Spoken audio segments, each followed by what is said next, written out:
Bersama Dinas Komunikasi Informatika Statistik dan Persandian berjumpa kembali tentunya dengan podcast di mana hari ini bersama saya Mila dan hadir di tengah-tengah kita Kepala Badan Pusat Statistik Bapak Bayu Agung Prasetyo yang bertugas di Kabupaten Pasir ya Pak ya. Iya Mbak. Iya. Apa kabar Bapak? Alhamdulillah baik Mbak. Ya, tentunya hari ini Pak ya kita akan mengusung temanya sensus ekonomi. Okay. Ya, tentunya ekonomi yang ada di Kabupaten Pasir terutamanya Pak ya. Tentunya bisa dijelaskan dulu sensus ekonomi itu sebenarnya untuk apa dan dilakukan BPS penting banget. Dan BPS di Kabupaten Pasir tentunya sudah capaiannya sampai di mana? Oh iya. Ya. Terima kasih Mbak Mila. Jadi memang sensus ekonomi ini merupakan amanat dari Undang-Undang Nomor 16 tahun 97 tentang statistik. Di mana sensus ekonomi merupakan statistik dasar yang diselenggarakan setiap 10 tahun sekali di tahun perairan 6. Jadi sensus ekonomi itu bukan hanya tahun 2026 ini, namun sudah ada dari tahun 2016, 2006, 96 dan sebelumnya. Nah, jadi ini merupakan agenda rutin BPS setiap 10 tahun sekali. Jadi secara umum BPS itu agenda rutinnya yang besar ada 3 sensus. Sensus penduduk di tahun perairan 0, kemudian sensus pertanian yang di tahun perakhiran 3 seperti 2023, 2013 dan sensus ekonomi yang perakhiran 6. Nah, sensus ekonomi ini ingin memotret secara lengkap bagaimana gambaran struktur ekonomi suatu daerah. Nah, jadi kalau 10 tahun kita bisa bayangkan dahulu tahun 2016 kita belum mengenal yang namanya usaha online, belum mengenal namanya usaha melalui media sosial, belum mengenal namanya usaha melalui live TikTok, live Instagram maupun status WA, belum mengenal usaha yang pembayarannya melalui kris dan lain sebagainya. Sekarang kita lihat bagaimana ekonomi sudah berkembang sangat pesat dalam hal aktivitasnya. Bisa kita sekarang melihat status WA seseorang, bisa memesan makanan. Melihat TikTok, bisa pesan baju. Membuka Shopee, bisa pesan barang-barang elektronik dan lain sebagainya. Nah, itulah mengapa sensus ekonomi 2026 ini menjadi satu hal yang penting. Karena dari 2016 ke 2026 ini perkembangan teknologi itu sangat mempengaruhi terhadap aktivitas ekonomi masyarakat. Jadi memang sensus ekonomi ini memotret seluruh aktivitas ekonomi di masyarakat, mulai dari aktivitas usaha besar semacam dari usaha perkebunan sawit besar, usaha industri sawit, usaha pertambangan batu bara, sampai yang tingkat mikro, sampai yang ibu-ibu yang jualan online melalui yang jualan online cimi-cimi atau peyek dan lain sebagainya, itu kita catat semuanya. Nah, dari situ kita akan mengetahui bagaimana sih sebenarnya struktur ekonomi suatu daerah atau struktur ekonomi Indonesia. Apakah benar tahun 2026 ini dan kedepannya semisal sektor perdagangan itu share-nya semisal 20%, apakah benar? Kemudian apakah benar Indonesia sudah menuju era industrialisasi dan lain sebagainya. Nah, terkhusus untuk Pasir kita ingin melihat bagaimana sih struktur ekonomi sebenarnya di Kabupaten Pasir. Karena selama ini kita mengetahui bahwa struktur ekonomi Kabupaten Pasir itu sebagian besar dari sektor pertambangan dan penggalian, sebesar sekitar 50-60%. Baru sektor pertanian dalam arti luas itu sekitar 18-20%. Disusul sektor perdagangan. Nah, kita ingin mengetahui benarkah share atau bagian untuk ekonomi itu yang tadi pertanian dalam arti luas apakah benar antara 18-20% atau mungkin sudah naik lebih tinggi. Begitu juga perdagangan, apakah betul perdagangan itu masih sektor yang di bawah, siapa tahu dia sudah sektor yang lebih tinggi. Nah, itulah semuanya kita ingin mengumpulkan data dari masyarakat, dari dunia usaha, Akhirnya kita kompilasi jadi satu.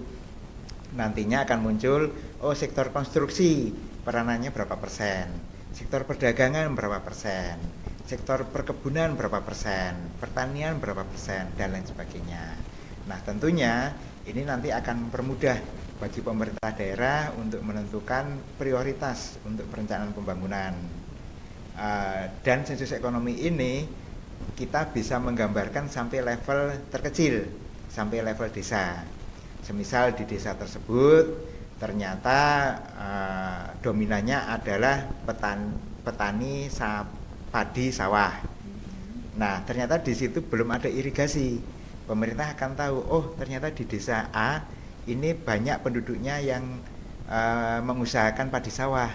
Akhirnya dibangunlah irigasi di situ. Bagaimana untuk meningkatkan pendapatan masyarakat. Atau semisal di daerah itu ternyata diketahui banyak pedagang online, tapi diketahui bahwa sinyal di daerah itu belum terlalu bagus atau blank spot. Nah makanya di situ ada penguatan sinyal dan lain sebagainya sehingga usaha bisa tumbuh. Jadi secara umum manfaatnya seperti itu. Nah sensus ekonomi ini sudah kami mulai sejak 15 Juni sampai nanti tanggal 31 Agustus. Nah sampai sekarang capaian kita sudah mencapai sekitar 76% yang kita data. Masih ada sekitar 24%-an lagi yang ini petugas kami masih mengejar untuk bisa menyelesaikan 100% pada tanggal 31 Agustus. Iya, Pak, itu untuk sensus itu sendiri dilakukan secara online atau petugas dari BPS sendiri datang ke rumah-rumah atau gimana? Ya, jadi untuk sensus kali ini kita menggunakan berbagai macam mode pendataan. Ada petugas yang datang secara pintu ke pintu ke masyarakat untuk menanyakan, maupun petugas kalau semisal masyarakat tidak mau diwawancarai, kita memberi keleluasaan ke masyarakat. Apakah bersedia mengisi sendiri? Nanti akan dikasihkan link sama petugas kami untuk mengisi sendiri. Selain itu, kami juga ada metode yang namanya drop off pick up. Jadi kuesioner kalau semisal yang bersangkutan itu sibuk atau ada data yang belum lengkap, kami bisa menyerahkan kuesionernya untuk diisi sendiri. Nanti petugas kami mengambil kembali. Jadi ada berbagai macam mode untuk pendataan. Kami serahkan masing-masing ke responden. Kalau mereka nyaman untuk mengisi sendiri melalui link kah atau melalui kuesioner kah, kami sediakan itu. Namun kalau mereka berhasil diwawancari petugas, ya petugas itu yang akan mewawancarai. Seperti itu. Jadi langsung ke rumah ya Pak? Ya, betul. Kalau untuk online-nya tergantung ya Pak ya? Ya. Tergantung situasinya seperti apa? Tergantung dari jenis usahanya. Karena ada beberapa perusahaan sawit, juga perusahaan yang besar-besar, itu mereka meminta pengisian secara online. Nah, kami sudah kirimkan linknya ke mereka, nanti kami pantau. Kalau memang belum masuk, kami hubungi kembali untuk mengisi ulang. Berarti dampak yang terjadi karena teknologi gadget ya Pak ya? Ya, betul. Online ini sangat signifikan Pak ya? Jadi sekarang itu rata-rata pendataan BPS itu melalui HP Mbak. Jadi petugas itu tidak seperti dahulu membawa kuesioner. Lalu kuesioner itu mengisi pakai kertas, diserahkan ke BPS, nanti di BPS ada input data. Tidak seperti itu. Kita sekarang mengikuti perkembangan, jadi petugas itu rata-rata sekarang mendata udah pakai HP-nya dia masing-masing. Nah, kalau pakai HP itu ada beberapa keuntungan. Yang pertama, datanya terjamin keamanannya. Mengapa? Karena data dari yang udah masuk di HP itu langsung masuk ke server kami. Terkonek langsung. Ya, terkonek langsung. Nah, kalau yang dahulu ini kemungkinan ya mengantisipasi aja, siapa tahu kuesioner itu tercecer di jalan atau kuesioner itu ternyata nanti di kantor ada yang iseng-iseng moto atau bagaimana, akhirnya datanya bisa bocor. Nah kalau ini datanya langsung ke server kami, jadi insya Allah sudah dijamin keamanannya karena server kami itu juga sudah mendapatkan sertifikat keamanan dari lembaga untuk lembaga sertifikasi pengamanan seperti itu. Jadi supaya semuanya data aman ya. Ya, betul. Jadi diharapkan tidak ada kebocoran data dari server kami. Berapa besar Pak kontribusi sektor pertanian dan terhadap perekonomian daerah kalau menurut sensus ekonomi yang dilakukan BPJS? BPJS, mohon maaf, ya BPS. Ya, memang Mbak seringan Iya. lidah kita sering keselip antara BPJS sama BPS. sama Iya. BPS, iya. Jadi kalau sensus ekonomi ini kan masih berjalan Mbak ya. Jadi kita belum bisa mengetahui berapa persen sih share atau pertumbuhannya sektor tertentu karena kita masih berjalan dan biasanya kan habis pendataan dari lapangan itu kan masih terdapat anomali yang harus kami cek kembali kebenarannya, entah itu kami turun langsung ke lapangan atau kami menghubungi dari pengusaha tersebut itu. Nah, namun kalau mengacu pada PDRB yang tahun 2025 share untuk pertanian itu sekitar 18%-an. Jadi walaupun penduduk Kabupaten Pasir ini banyak bekerja di sektor pertanian, pertanian ini kan terdiri dari pertanian tanaman pangan, pertanian hortikultura, perkebunan, sama perikanan. Itu masuk dalam satu sektor pertanian. Kalau orang-orang nyebutnya biasanya pertanian dalam arti luas. Nah, itu biasanya share-nya masih sekitar 18%. Kalau berdasarkan penghitungan kami di tahun 2025. Iya, untuk sektor pertanian 18% ya Pak ya? Sekitar itu. Dan untuk UMKM sendiri atau perdagangan Pak? Kalau dampaknya untuk ekonomi kita? Kalau perdagangan ini belakangan ini di Kabupaten Pasir ini kami melihat sudah menggeliat dengan bagus. Mengapa? Karena kita juga scraping data dari Facebook, dari media sosial, itu pelaku UMKM sudah bertambahlah seperti itu.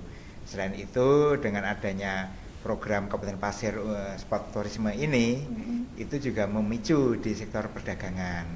Hal itu terlihat di triwulan 1 2026 bagaimana sektor perdagangan itu bisa tumbuh sekitar 20-25% kalau tidak salah dibandingkan triwulan 1 tahun 2025.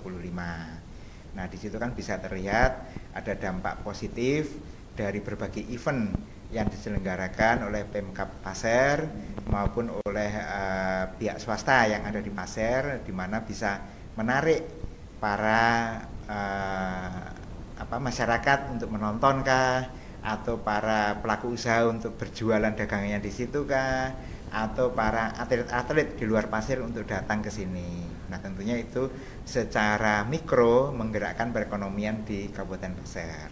Iya. Dan untuk data itu sendiri Pak, kan yang kita tahu, apakah data itu betul-betul valid yang didapat? Kadang kan bisa double Pak, orangnya sudah nggak ada, ya data ekonomi kita ini, gitu. Itu seperti apa menghindari itu Pak? Nah, biasanya di kami itu dan di sistem kami itu sudah terhubung dengan siaknya Dukcapil kalau tidak salah. Jadi pada waktu kami pendataan itu biasanya kami meminta nomor NIK dari masyarakat. Nah, itu untuk mencocokkan apakah seseorang itu memang masih ada di sini ataupun apakah masih berusaha ataukah masih ada dan lain sebagainya. Jadi itu biasanya yang untuk mengantisipasi kalau ada ganda dan lain sebagainya. Kan kita tahu sendiri kan Mbak ya, untuk NIK itu kan single ya, satu orang satu kan. Nah, tidak mungkin dia akan memiliki NIK yang ganda. Nah, itu salah satu cara kami untuk menghindari ada pendataan yang ganda. Jadi sudah secara terpadu Pak ya? Ya, jadi di server kami di BPS RI itu sudah terhubung dengan siaknya Kementerian Dalam Negeri di Dirjen Kependudukan dan Catatan Sipil. Nah, jadi di sana biasanya dicocokkan NIK ini sesuai enggak namanya dengan pemilik. Misal kami survei ke lapangan Mbak ya, ada menemui Bapak A, ternyata NIK-nya sekian. Nah, nanti di pusat dicocokkan sesuai enggak dengan data Dukcapil. Kalau enggak sesuai, biasanya data itu dikembalikan ke kami untuk suruh memverifikasi apakah nicknya yang salah atau nama bapaknya yang salah. Seperti itu.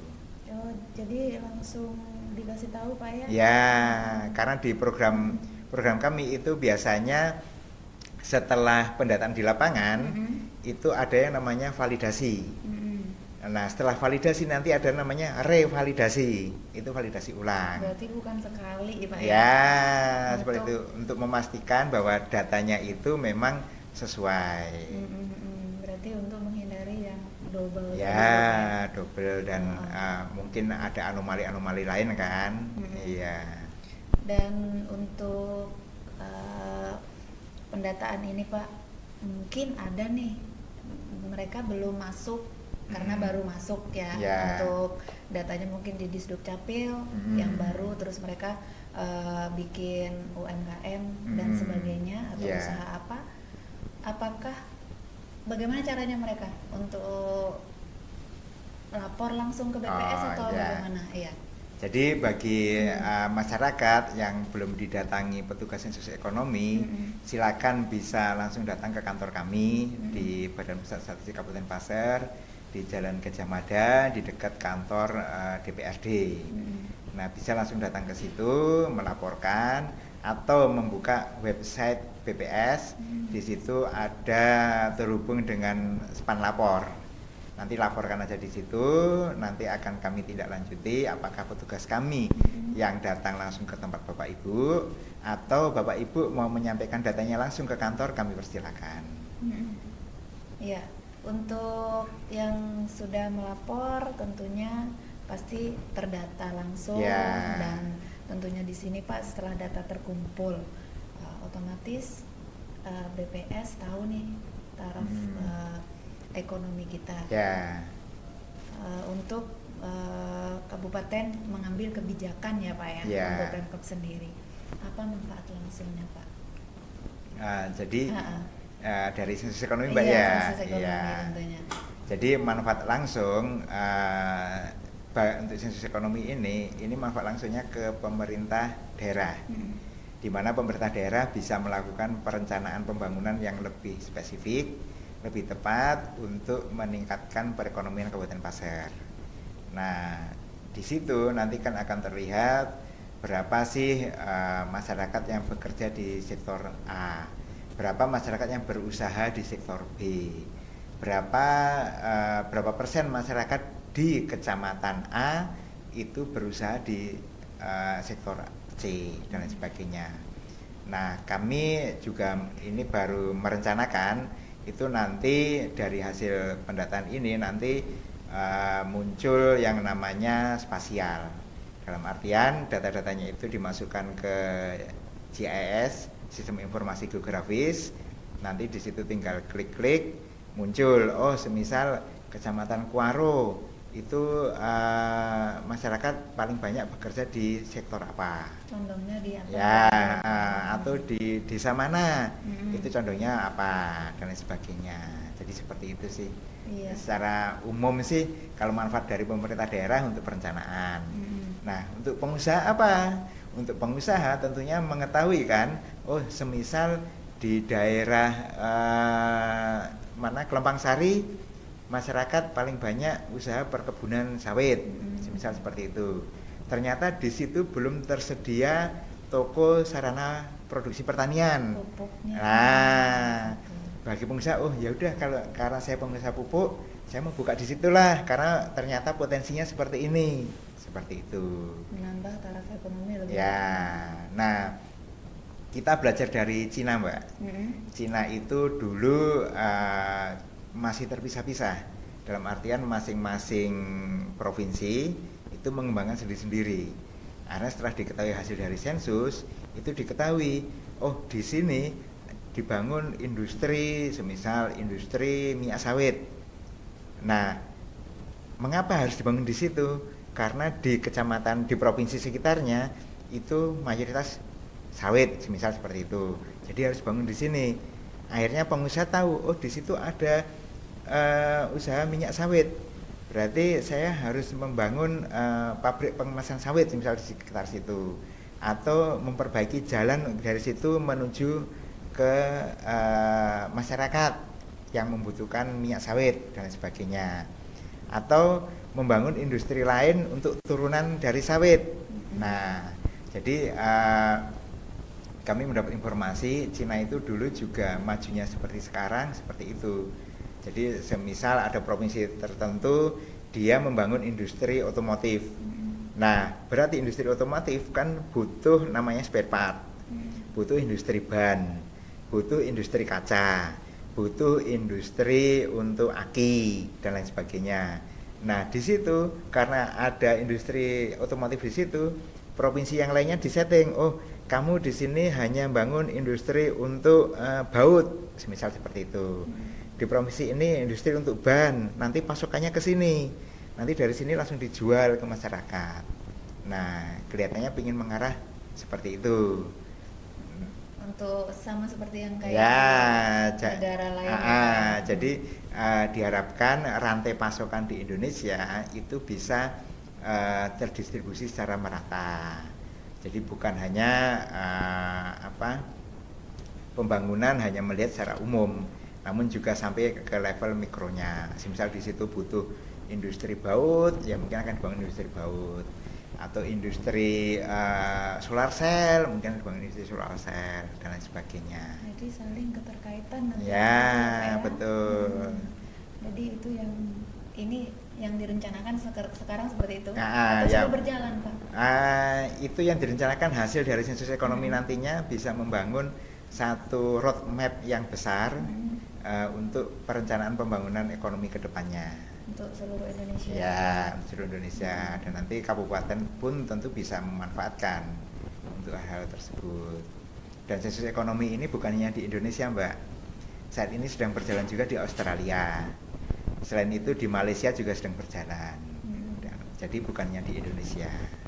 Iya, betulnya untuk sensus ekonomi sendiri sudah sekitar hampir 70% ya Pak ya? Ya 76% lah. 76 ya. Ya, berkurang lebihnya hampir 80%. Harapan Bapak? Nah, kalau harapan kami tentunya masyarakat jangan khawatir lagi terhadap petugas kami yang datang ke lapangan. Terimalah mereka, jawablah dengan jujur dan baik, karena datanya ini dijamin keamanannya. Kemudian yang kedua, kami tidak ada hubungannya dengan pajak, karena Menteri Keuangan pun sudah mengeluarkan peraturan Menteri Keuangan di awal tahun 2026 ini. Di situ tidak ada tercantum nama BPS yang harus mengalirkan data ke Kementerian Keuangan. Jadi datanya memang benar-benar tersimpan di BPS saja, tidak akan dialirkan ke Kementerian Keuangan. Dan nanti pun penyajiannya kita tidak akan memunculkan semisal, oh si A pengeluarannya segini, pendapatannya segini, enggak seperti itu. Kami meluncurkan hasilnya itu agregat. Semisal sektor pertanian ternyata biaya modalnya sekian untuk berusaha di sektor pertanian. Kemudian sektor perkebunan ternyata pengeluaran untuk perkebunan secara total di wilayah itu adalah sekian dan lain sebagainya. Jadi kami tidak pernah memunculkan data individu dalam hasil-hasil publikasi kami. Semuanya agregat menjadi satu. Oleh karena itu tolong terimalah petugas kami yang ke lapangan, terima dengan baik dan berikan jawaban Bapak Ibu. Begitu juga bagi dunia usaha. Yang sudah kami kirimkan link tolong segera diisi dan dikembalikan kami, maupun bagi yang belum bisa menghubungi kami. Iya, untuk membedakan takutnya mungkin mereka masyarakat takut sih Pak. Ini benarkah sensus ini dari BPS itu Pak? Jadi petugas kami di lapangan itu membawa identitas khusus Mbak.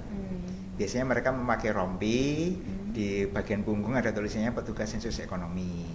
Kemudian untuk mengecek keasliannya apakah itu petugas asli atau gadungan, itu silakan Bapak Ibu bisa melakukan scan terhadap tanda pengenal.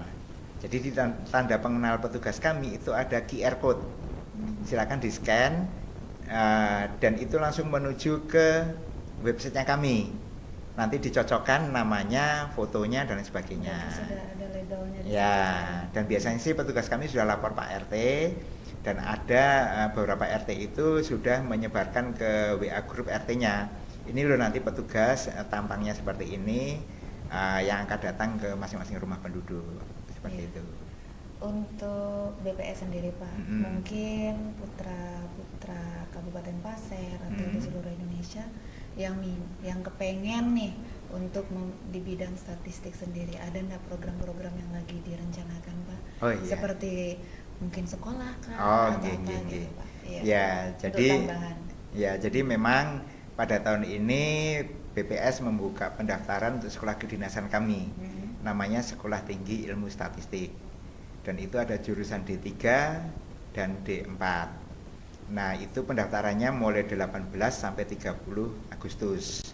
Silakan bagi Bapak Ibu yang memiliki putra-putri yang sudah kelas 12 berarti Pak ya, kelas 3 SMA, kelas 12 dan berminat untuk menjadi CPNS-nya BPS, silakan bisa mendaftar melalui website resminya sekolah kami, yaitu di spmb.stis.ac.id. Nah, itu keunggulannya apa? Keunggulannya sekolahnya gratis. Yang pasti itu selama 4 tahun kalau mengambil D4, selama 3 tahun kalau D3. Kemudian begitu lulus nanti langsung menjadi CPNS. Jadi tidak usah melalui tes-tes lagi, karena tes-tes seperti TKD, TKA itu dilakukan di awal pada seleksi penerimaan mahasiswa ini. Jadi silakan bagi Bapak Ibu yang mempunyai putra-putri kelas 3 SMA dan berminat untuk menjadi CPNS-nya Badan Pusat Statistik, silakan bisa mendaftar melalui website resmi Sekolah Tinggi Ilmu Statistik.